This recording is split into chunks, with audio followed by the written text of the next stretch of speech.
রাত এখন প্রায় 1টা বাজে। আমি সব গুছিয়ে শুয়ে পড়েছিলাম, কিন্তু আমার চিকেন বিরিয়ানি খেতে খুব ইচ্ছা করতেছে, কি আর করব।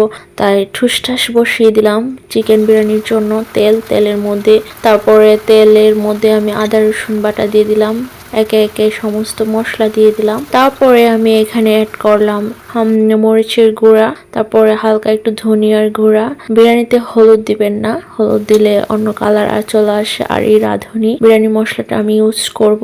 আর আমার কাছে টক দই ছিল না, তাই টক দইয়ের পরবর্তীতে গুঁড়া দুধে দিয়ে তারপর আমি এখানে লেবু দিয়ে টক দই বানিয়ে নিলাম। আমি খুব সিম্পল ভাবে এই বিরিয়ানিটা রান্না করে দেখাবো। এই চিকেন গুলো আগেই আমি সন্ধ্যাবেলা আমি রেডি করে রেখে দিয়েছিলাম, ভেবেছিলাম কালকে খাবো, কিন্তু আজকে রাত্রেই খাওয়ার ইচ্ছা করছিল। পরিমাণ মতো লবণ দিয়ে দিব। তো দেরি কিসের, আজকে রাত্রে যেহেতু খেতে ইচ্ছে করেছে তাই খাওয়া লাগবে। আমি বসিয়ে দিলাম, তারপর একে একে এভাবে একটু চিলি সস দিয়ে দিলাম। চিলি সসটা যদি আপনার এখানে থাকে তাহলে দিবেন, আর যদি না থাকে তাহলে চিলি সসটা ইউজ করবেন না।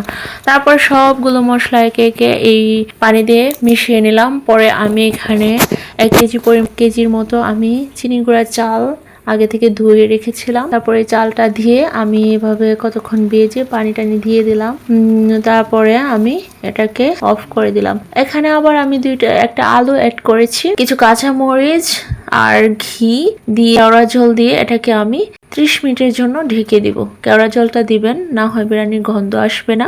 তারপর 30 মিনিটের মতো ঢেকে দিলাম। 30 মিনিট পরে আমি যখন এটাকে দেখলাম, দেখেন কতটা ঝরঝর হয়েছে আর কতটা সুন্দর হয়েছে আমার বিরিয়ানিটা। আর ধোয়া উঠতেছে, আর ঘ্রাণটা এত সুন্দর, এত স্বাদের ঘ্রাণ বের হয়েছে মধ্যরাতে। এভাবে বিরিয়ানির গন্ধ শুনলে বলেন মানুষ কি থাকতে পারে। তো আমি ভাবলাম না খেয়ে তো আর শুইব না, তারপর খাওয়া শুরু করলাম। একে একে 1 প্লেট খেয়ে আমি শেষ করে দিলাম।